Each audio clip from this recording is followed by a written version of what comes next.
Hello and welcome again to my channel Sandeep Jain classes.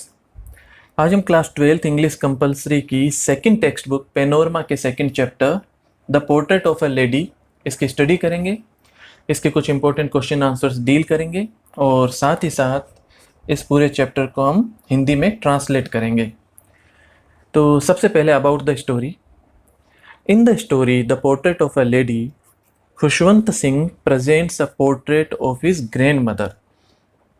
इस कहानी the portrait of A lady यानी एक महिला का शब्द चित्र। पोर्ट्रेट का मतलब रेखा चित्र होता है, लेकिन यहाँ पे क्योंकि लेखक ने अपने शब्दों के द्वारा एक चित्र खींचा है इसलिए यहाँ पे शब्द चित्र। तो इस कहानी एक महिला का शब्द चित्र में खुशवंत सिंह अपनी दादी का शब्द चित्र प्रस्तुत करते हैं। She is seen as a very religious and down to earth lady who believes in values. वह एक बहुत ही धार्मिक और सरल महिला है, डाउन टू अर्थ महिला है जो वैल्यूज में, मूल्यों में विश्वास करती है। The author traces his relationship with her in the story. और इस कहानी में लेखक उनके साथ अपने संबंध को रेखांकित करते हैं, व्याख्यायित करते हैं। तो आइए हम इस कहानी को समझते हैं। My grandmother, like everybody's grandmother, was an old woman. मेरी दादी हर एक व्यक्ति की दादी की तरह एक बूढ़ी महिला थी। She had been old and wrinkled for the 20 years that I had known her.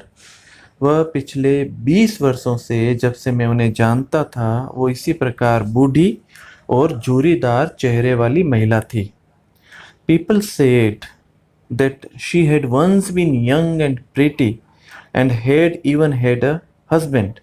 लोग कहते थे कि वो कभी युवा थी, आकर्षक थी और यहाँ तक कि उसके एक पति भी था, उसके एक हस्बैंड भी था। But that was hard to believe, लेकिन इस बात पर विश्वास नहीं होता था। यानी खुशवंत सिंह ने जब अपने बचपन में अपनी दादी को देखा था तो वो हमेशा उनको उसी रूप में देखते थे, वृद्ध, कृशकाय और झुर्रीदार चेहरे वाली। तो जब लोग कहते थे कि उसकी दादी भी कभी युवा थी, आकर्षक थी, तो उन्हें विश्वास नहीं हुआ। My grandfather's portrait hung above the mantelpiece in the drawing room. मेरे दादाजी का चित्र बैठक कक्ष में अंगीठी के ऊपर दराज पर लटका हुआ था। मेंटल पीस जो होता है, अंगीठी के ऊपर एक दराज नुमा जगह होती है, उसे कहते हैं। He wore a big turban and loose fitting clothes. उन्होंने एक बड़ी पगड़ी और ढीले ढाले कपड़े पहन रखे थे। His long white beard covered the best part of his chest. उनकी लंबी सफ़ेद दाढ़ी ने उनके सीने का अधिकांश भाग ढक रखा था। And he looked at least 100 years old. और वो कम से कम 100 वर्ष के लगते थे। ऐसा लगता था उनकी आयु 100 वर्ष रही होगी। He did not look the sort of person who would have a wife or children. वो इस प्रकार के व्यक्ति नज़र नहीं आते थे कि जिसके कभी कोई पत्नी रही हो, जिसके कभी कोई बच्चे रहे हों। तो किस प्रकार के नज़र आते थे? He looked as if he could only have lots and lots of grandchildren. वो इस प्रकार के नज़र आते थे जैसे उनके सिर्फ और सिर्फ बहुत बड़ी संख्या में lots and lots of grandchildren के, उनके बड़ी संख्या में पोते नाती ये सब रहे हों। तो ऐसा लगता था कि उनके केवल ढेर सारे पोते पोतियाँ, नाते नातियाँ ये सब रहे होंगे, लेकिन उसके बच्चे रहे हों, पत्नी रही हो, ये लगता नहीं था। As for my grandmother being young and pretty, the thought was almost revolting. और जहाँ तक मेरी दादी का युवा और आकर्षक होने का प्रश्न था, का विचार था, तो ये विचार ही बड़ा रिवोल्टिंग था, यानी बड़ा अरुचिकर था, विद्रोही प्रवृत्ति का था। यानी यहाँ पे लेखक को ये विचार पसंद नहीं आया। She often told us of the games she used to play as a child. वह उस समय के खेलों के बारे में बताती थी, अक्सर बताया करती थी जिन्हें वह तब खेला करती थी जब वह एक बच्ची थी, as a child, that seemed quite absurd and undignified on her part. और वह जो है उनके लिए बड़ा अविवेकपूर्ण और गरिमाहीन प्रतीत होता था, क्योंकि लेखक ने अपनी दादी को हमेशा उस बुजुर्ग रूप में, उस दादी के रूप में ही देखा था, तो उसे विश्वास नहीं होता था कि दादी ऐसे खेल खेल सकती थी, तो उसे बड़ा अपसर्ड और बड़ा अनडिग्निफाइड नजर आता था। And we treated it like the fables of the prophets she used to tell us. और हम लोग उसे पैगंबरों की कहानियां, अवतारों की कहानियों की भांति लिया करते थे जो वह हमें सुनाया करती थी। यानी ये लोग उस बात पे विश्वास नहीं करते थे। She had always been short and fat and slightly bent. वह हमेशा से छोटे कद की, मोटी और थोड़ी सी झुकी हुई थी। Her face was a crisscross of wrinkles running from everywhere to everywhere. उनका चेहरा जो था वो झुर्रियों से भरा हुआ था, झुर्रियों का क्रिस क्रॉस बना हुआ था, और हर एक स्थान से हर एक स्थान तक उनके झुर्रियाँ ही झुर्रियाँ थी। No, we were certain she had always been as we had known her. और नहीं, हमें यह पक्का विश्वास था कि वह सदैव से वैसी ही थी जैसा हमने उन्हें देखा था, जैसा हम उन्हें जानते थे। Old, so terribly old that she could not have grown older. बूढ़ी, इतनी ज़्यादा बूढ़ी कि वो इससे ज़्यादा बूढ़ी नहीं हो सकती थी। And had stayed at the same age for 20 years। और इसी अवस्था में पिछले 20 सालों से रुकी हुई थी। यानी 20 वर्ष पूर्व भी इतनी बूढ़ी थी, अभी भी इतनी बूढ़ी है। She could never have been pretty. वह कभी भी आकर्षक नहीं हो सकती थी। But she was always beautiful. लेकिन वह हमेशा सुंदर थी। She hobbled about the house in spotless white with one hand resting on her waist to balance her stoop and the other tailing the beads of her rosary. She hobbled about the house। वह घर में लंगड़ाते हुए, लड़खड़ाते हुए इधर से उधर चलती थी। इन स्पॉटलेस वाइट, यानी धब्बे रहित श्वेत वस्त्रों में, spotless white, with one hand resting on her waist. और एक हाथ जो उनका था वो उनकी कमर पर रखे हुए होता था। और वो कमर पर हाथ क्यों रखती थी? टू बैलेंस हर स्टूप, अपने कुबड़ को संतुलन देने के लिए, अपने कुबड़ में संतुलन बनाए रखने के लिए। स्टूप का मतलब यहाँ पे कुबड़ से। And the other telling the beads of her rosary. और दूसरा हाथ जो है वो माला के मोतियों को फेरते हुए। Telling the beads of her rosary का मतलब माला फेरते हुए। हर सिल्वर लॉक्स वर स्कैटर्ड अनटाइडली ओवर हर पेल पकर्ड फेस। और उनके सफ़ेद बालों के गुच्छे, सिल्वर लॉक्स का मतलब सफ़ेद बालों के गुच्छे, उनके पीले और झुर्रीदार चेहरे पर बिखरे हुए होते थे। हाँ, then her pale puckered face and her lips constantly moved in inaudible prayers। और उनके होंठ लगातार न सुनाई देने वाली प्रार्थना में हिलते रहते थे। Yes, she was beautiful। हाँ, वह सुंदर थी। She was like the winter landscape in the mountains। वह पर्वतों के बीच शीतकाल के प्राकृतिक दृश्य के समान थी। विंटर लैंडस्केप, शीतकाल के प्राकृतिक दृश्य के समान। N expanse of pure white serenity. और एक श्वेत, सेरेनिटी का मतलब शांति का विस्तार, सेरेनिटी का मतलब शांति। An expanse of pure white serenity यानी शुद्ध सफ़ेद शांति का विस्तार। Breathing peace and contentment. और चैन और संतोष की सांस लेते हुए। कंटेंटमेंट का मतलब होता है संतोष। My grandmother and I were good friends. मैं और मेरी दादी अच्छे मित्र थे। My parents left me with her when they went to live in the city and we were constantly together. मेरे माता पिता जब शहर में रहने के लिए गए तो वे मुझे उनके पास छोड़ गए और हम लगातार तभी से साथ रहे थे। She used to wake me up in the morning, वह सवेरे मुझे जगाया करती थी, and get me ready for school, और मुझे विद्यालय के लिए तैयार करती थी। She said her morning prayer in a monotonous sing song while she bathed and dressed me in the hope that I would listen and get to know it by heart. मुझे नहलाते और कपड़े पहनाते समय वह अपनी मॉर्निंग प्रेयर यानी प्रातःकालीन प्रार्थना एक जैसे स्वर में, एक उबाऊ स्वर में इस आशा से बोलती जाती थी कि मैं उसे सुनूं और उसे याद कर लूं, उसे कंठस्थ कर लूं। इसलिए वह उसको रोज दोहराती थी। I listened because I loved her voice, मैं सुनता था क्योंकि मुझे उनकी आवाज़ अच्छी लगती थी, but never bother to learn it, लेकिन कभी भी सीखने की कोई परवाह नहीं की। यानी यहाँ पे लेखक ने उसे सीखने का कोई प्रयत्न नहीं किया। Then she would fetch my wooden slate which she had already washed and plastered with yellow chalk, a tiny earthen ink pot, and a red pen, tie them all in a bundle and hand it to me.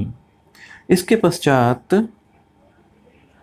वो पूर्व से ही साफ की हुई और पीली खड़िया से पोती हुई मेरी लकड़ी की स्लेट, एक छोटी मिट्टी की दवात और लाल कलम लाती और इन सबको एक गठरी में बांध देती और इसे मुझे दे देती। After a breakfast of thick stale chapati with a little butter and sugar spread on it, we went to school. अब इसके पश्चात देखिए, थोड़ा सा मक्खन लगे हुए एक मोटी बासी रोटी, स्टेल ब्रेड, बासी रोटी पर थोड़ी चीनी लगाकर नाश्ता करने के बाद हम स्कूल जाते। She carried several stale chapatis with her for the village dogs. वह अपने साथ में गांव के आवारा कुत्तों के लिए कई सारी बासी रोटियां लेकर जाती थी। My grandmother always went to school with me because the school was attached to the temple. मेरी दादी हमेशा मेरे साथ विद्यालय जाती थी क्योंकि विद्यालय मंदिर के साथ लगा हुआ था, उसके पास में था। The priest taught us the alphabet and the morning prayer. पुजारी हमें वर्णमाला और सुबह की प्रार्थना, प्रातःकालीन प्रार्थना सिखाते थे। While the children sat in rows on either side of the veranda, singing the alphabet or the prayer in a chorus, my grandmother sat inside reading the scriptures. जिस समय बच्चे वर्णमाला या प्रार्थना को कोरस के रूप में या समूह गान के रूप में गाते हुए कतारों में बरामदे के दोनों ओर बैठते, मेरी दादी अंदर बैठकर धार्मिक ग्रंथ पढ़ रही होती थी। When we had both finished, we would walk back together. और जब हम दोनों का काम समाप्त हो जाता था, तब हम साथ साथ वापस लौट आया करते थे। This time the village dogs would meet us at the temple door. और इस समय गांव के कुत्ते हमें मंदिर के दरवाजे पर मिल जाते थे। They followed us to our home, groveling and fighting with each other for the chapatis we threw to them. और वे हमारे साथ हमारे घर तक हमारे पीछे पीछे हमारे द्वारा फेंकी गई रोटियों के लिए गुर्राते और आपस में झगड़ते हुए आते थे। When my parents were comfortably settled in the city, they sent for us. जब मेरे माता पिता शहर में आराम से बस गए तो उन्होंने हमें बुला लिया, उन्होंने हमें बुलावा भेज दिया और वहाँ शहर में बुला लिया। That was a turning point in our friendship. और वह समय हमारी मित्रता में एक निर्णायक क्षण था। यानी अब खुशवंत सिंह का अपने दादी के साथ जो रिश्ता था उसमें परिवर्तन आना शुरू हो गया। Although we shared the same room, my grandmother no longer came to school with me. हालांकि हम अभी भी एक ही कमरा शेयर करते थे, यानी एक ही कमरे में रहते थे, लेकिन मेरी दादी अब मेरे साथ स्कूल नहीं आती थी।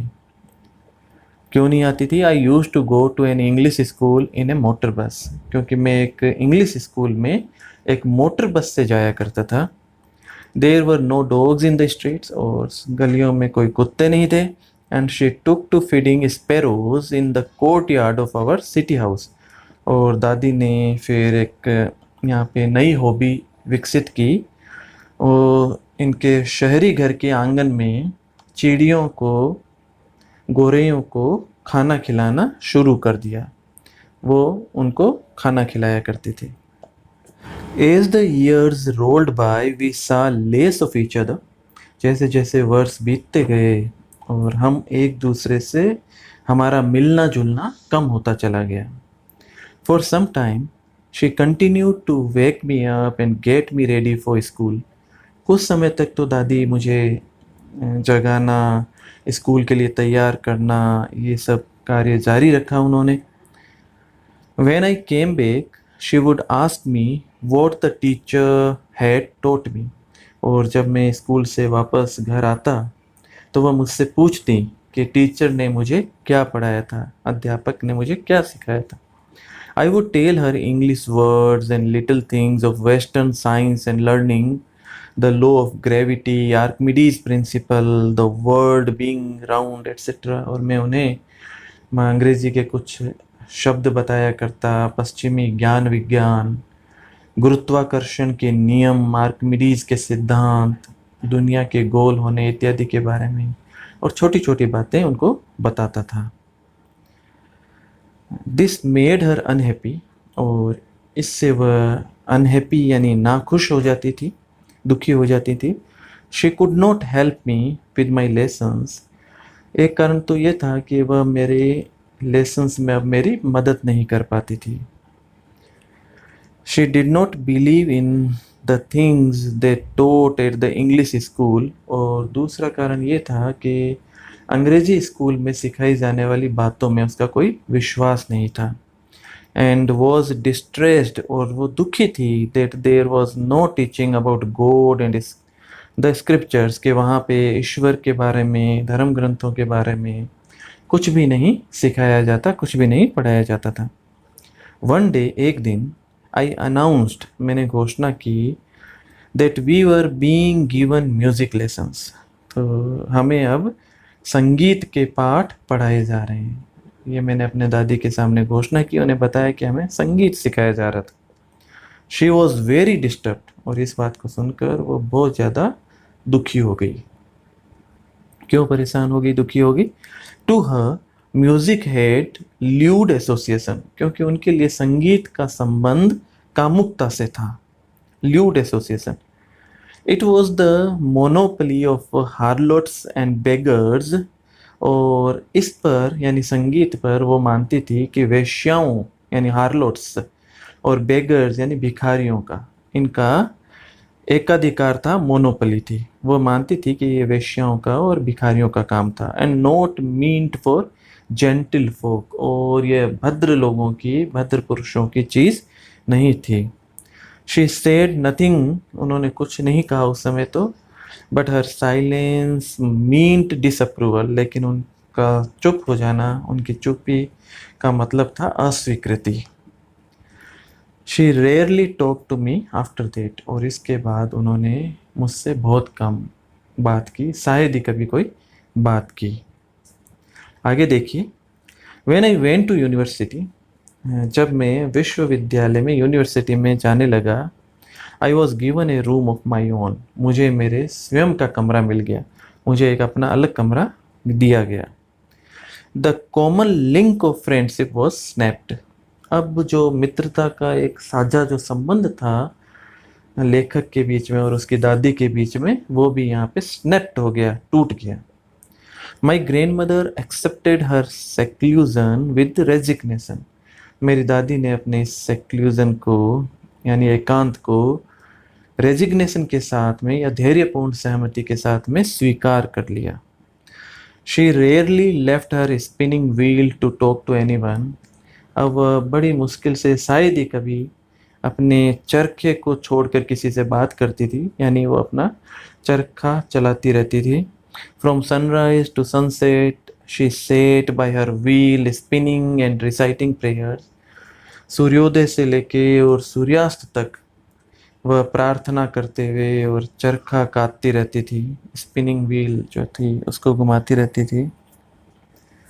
Only in the afternoon she relaxed for a while to feed the sparrows. केवल दोपहर के समय, सिर्फ कुछ समय के लिए वो आराम करती थी, जब वह चिड़ियों को चुग्गा चुगाती थी, उन्हें खाना खिलाती थी। While she sat in the veranda breaking the bread into little bits, hundreds of little birds collected round her, creating a veritable bedlam of chirping. और जिस समय बरामदे में वह रोटियों के छोटे छोटे टुकड़े करते हुए बैठती, हंड्रेड्स सैकड़ों पक्षी चहचहा कर शोर मचाते हुए उसके आसपास, उसके इर्द गिर्द इकट्ठा हो जाते थे।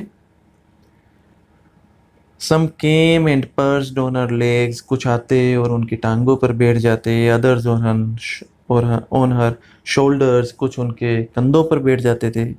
Some even sat on her head, और कुछ यहाँ तक कि उनके सिर पर भी बैठ जाते थे। She smiled, वह मुस्कुराती थी, but never shooed them away, लेकिन कभी भी उन्हें भगाया नहीं। It used to be the happiest half hour of the day for her, और यह उनके दिन भर का सबसे प्रसन्नतादायक आधा घंटा हुआ करता था। When I decided to go abroad for further studies, I was sure my grandmother would be upset. जब आगे की पढ़ाई के लिए मैंने विदेश जाने का निर्णय किया, तो मुझे विश्वास था कि मेरी दादी और ज़्यादा दुखी हो जाएगी।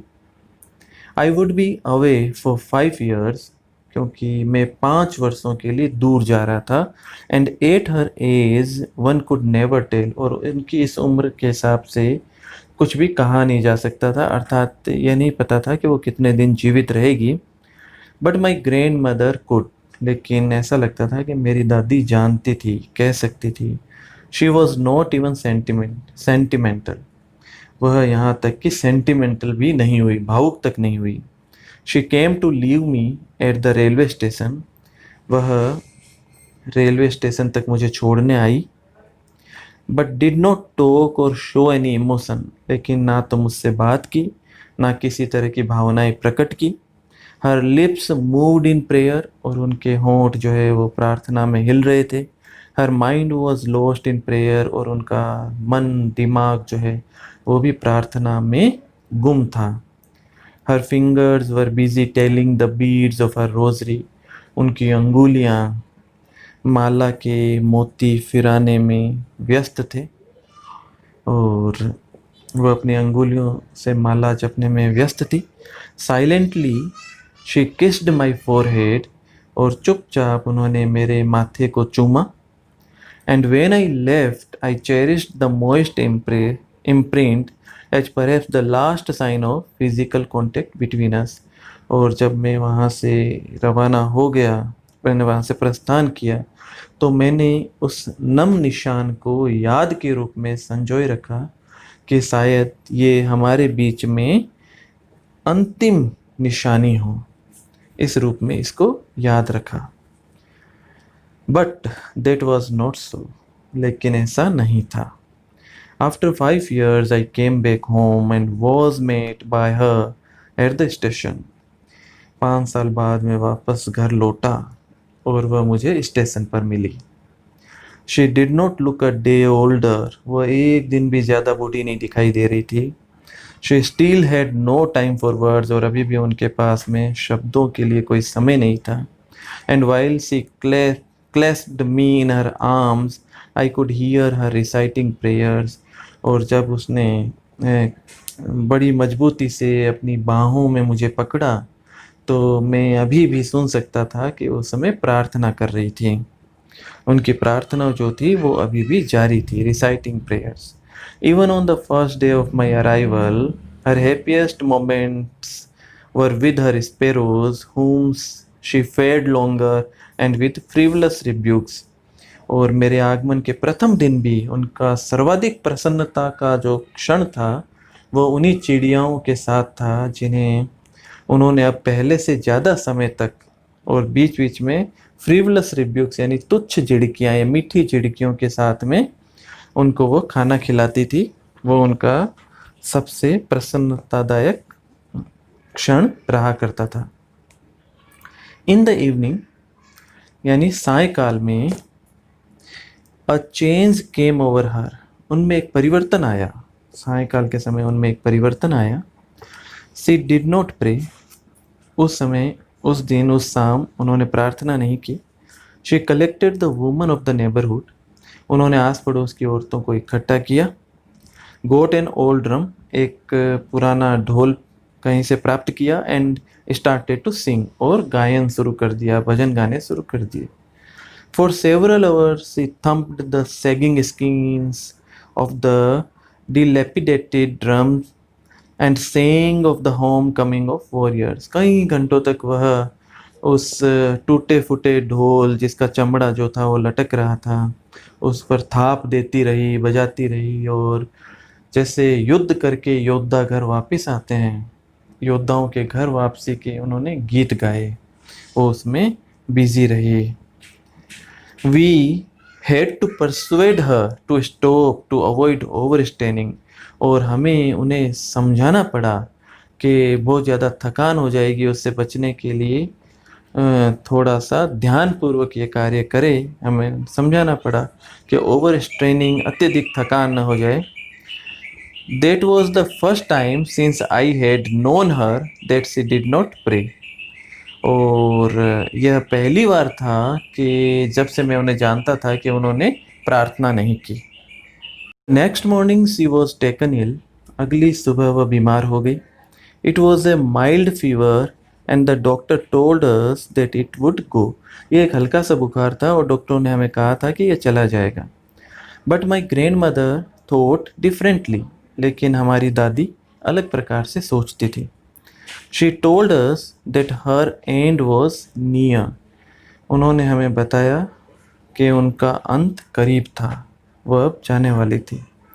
She said that since only a few hours before the close of the first chapter of her life she had omitted to pray, she was not going to waste any more time talking to us। उन्होंने हमें बताया क्योंकि अपने जीवन के प्रथम जो जीवन के अंतिम अध्याय के ख़त्म होने से कुछ घंटों पूर्व ही उन्होंने प्रार्थना छोड़ दी थी, क्योंकि पिछली शाम को इन्होंने प्रार्थना नहीं की थी। उसके बारे में ये कह रही थी कि उन्होंने कुछ घंटों पूर्व प्रार्थना छोड़ी थी, इसलिए वह हमसे बात करने में अब अधिक समय बर्बाद नहीं करना चाहती थी। वी प्रोटेस्टेड, हमने इसका विरोध किया, हमने उन्हें समझाया कि ऐसा कुछ नहीं होगा।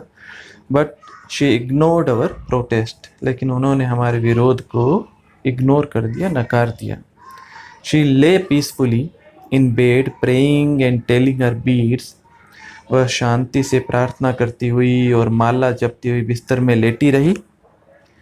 Even before we could suspect her lips stopped moving and the rosary fell from her lifeless fingers, हमें इससे पहले कि कुछ संदेह होता उनके होंठ जो है वो हिलने बंद हो गए और माला उनकी निर्जीव अंगुलियों से नीचे गिर गई। A peaceful pallor spread on her face, एक शांत पीलापन उनके चेहरे पर फैल गया। एंड वी न्यू, और हम जानते थे, हम समझ गए थे दैट शी वॉज डेड, कि वह मृत हो गई, उनकी मृत्यु हो गई है। We lifted her off the bed, हमने उन्हें बिस्तर से उठाया। एंड एज इज कस्टमरी, जैसा कि रिवाज है, laid her on the ground, उन्हें ज़मीन पे लेटा दिया। And covered her with a red shroud, और उन्हें लाल कफन से ढक दिया। After a few hours of mourning we left her alone to make arrangements for her funeral, कुछ घंटों के विलाप के बाद, कुछ घंटों के शोक के बाद हमने अंतिम संस्कार की व्यवस्था हेतु उन्हें अकेला छोड़ दिया। In the evening, we went to her room with a crude stretcher to take her to be cremated. और शाम के समय हम उन्हें अंत्येष्टि हेतु ले जाने के लिए एक अर्थी के साथ उनके कमरे में गए। द सन वॉज सेटिंग, सूर्य अस्त हो रहा था, and had lit her room and veranda with the blaze of golden light. और उसने उनके कमरे और बरामदे को सुनहरे प्रकाश से आलोकित कर दिया था। We stopped half way in the courtyard, हम आंगन के आधे रास्ते में रुक गए। All over the veranda and in her room, right up to where she lay dead and stiff wrapped in the red shroud, thousands of sparrows sat scattered on the floor. सारे बरामदे और उसके कमरे में, उनके कमरे में और जहाँ तक वह लाल कपड़े में लिपटी हुई मृत पड़ी थीं, अकड़ी पड़ी थीं, हजारों चिड़ियाएँ फर्श पर बिखरी हुई बैठी गई। जगह जगह चिड़ियाओं के वहाँ पे झुंड थे। देयर वॉज नो चर्पिंग, लेकिन हमेशा की तरह चहचहाहट नहीं थी, किसी भी तरह की कोई चहचहाहट नहीं थी। We felt sorry for the birds, और हमें उन पक्षियों पर दया आ गई, हमने उन पक्षियों के प्रति करुणा व्यक्त की, करुणा का अनुभव किया। And my mother fetched some bread for them, और मेरी माँ उनके लिए कुछ रोटियां ले आई। She broke it into little crumbs, उन्होंने उन रोटियों को छोटे छोटे टुकड़ों में तोड़ा। The way my grandmother used to and threw it to them, जिस प्रकार से मेरी दादी माँ उन्हें तोड़ा करती थी और उन चिड़ियाओं के सामने डाल दिया। The sparrows took no notice of the bread, लेकिन उन चिड़ियाओं ने रोटियों की तरफ बिल्कुल भी ध्यान नहीं दिया। The sparrows took no notice of the beard, बिल्कुल भी उन स्पेरोज ने बिल्कुल भी ध्यान नहीं दिया। When we carried my grandmother's corpse off, they flew away quietly, और जब हम अपने दादी के शव को ले गए तो वे सारी चिड़ियाएँ चुपचाप वहाँ से उड़कर चली गई। Next morning the sweeper swept the bread crumbs into the dustbin, और अगली सुबह झाड़ू लगाने वाले ने रोटी के टुकड़ों को झाड़ू में झाड़ कर कूड़ेदान में डाल दिया।